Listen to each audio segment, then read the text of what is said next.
ကောင်းစိတ်တွေးတောကြံစီစိတ်6 3 4 18ကိုဓာတ်18ပါပဋိစ္စသမုပ္ပါတရားလို့ခေါ်ပါတယ်ဘာလို့ခေါ်လဲဓာတ်18ပါပဋိစ္စသမုပ္ပါတရားလို့ခေါ်ပါတယ်ယောဂီတို့မျက်စိနဲ့ပြန်အစင်းလေးနဲ့မတည့်ဘူးလားဗျာ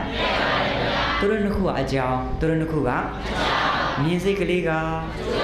ဘယ်သူနဲ့ဘယ်သူလဲဆိုတော့အကြောင်းနဲ့အကျိုးယောဂီတို့ကနားအကြည့်နဲ့အပြင်အတန်နဲ့မတည့်ဘူးလားဗျာသူတို့နှစ်ခုကအကြောင်းကြားစိတ်ကလေးကအကျိုးဘယ်သူနဲ့ဘယ်သူယောဂီတို့ကနားသီးအစုံနဲ့အပြင်အနက်နဲ့မတည့်ဘူးလားဗျာသူတို့နှစ်ခုကအကြောင်းမွေးစိတ်နာစိတ်ကလေးကအကျိုးဘယ်သူနဲ့ဘယ်သူလဲအကြောင်းနဲ့အကျိုးအကြောင်းနဲ့အကျိုးအကြောင်းနဲ့အကျိုးအကြောင်းကျိုးရှိလို့အကြောင်းကျိုးသိသွားတဲ့အတွက်ပစ္စေယပရိက္ခဟဉာဏ်ရတယ်။ဘာဉာဏ်ရတယ်။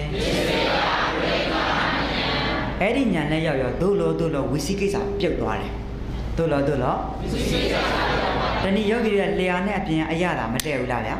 ။သူတို့နှစ်ခုကစားစိတ်ကလေးကနန္တရားဘယ်သူနဲ့ဘယ်သူလဲယုံနဲ့နာယောဂီတဲ့ကိုယ်နဲ့အပြင်တွေးထိစရာနဲ့မတည့်ဘူးလားဗျာ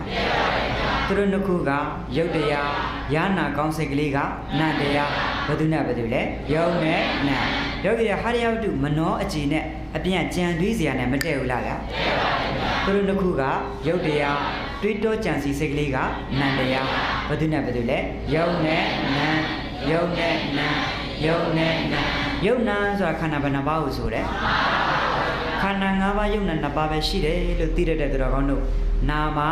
ရူပပရိစ္ဆေဒဉာဏ်ရတယ်။ဘာဉာဏ်ရတယ်။နာမရူပပရိစ္ဆေဒဉာဏ်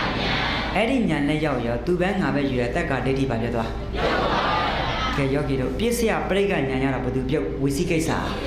ဒိဋ္ဌိဝိသိကိစ္စမပြုတ်ဘူးလား။ပြုတ်ပါဘူး။ဘယ်ဉာဏ်ရသွားပြီ။အဲ့ဒီဉာဏ်ကအောက်ဉာဏ်နဲ့ဘယ်ဉာဏ်နဲ့ဗျာ။အောက်ဉာဏ်ညာတာပရိညာမှာရတယ်။ဘယ်ပရိညာမှာရတယ်။ညာတာပရိညာ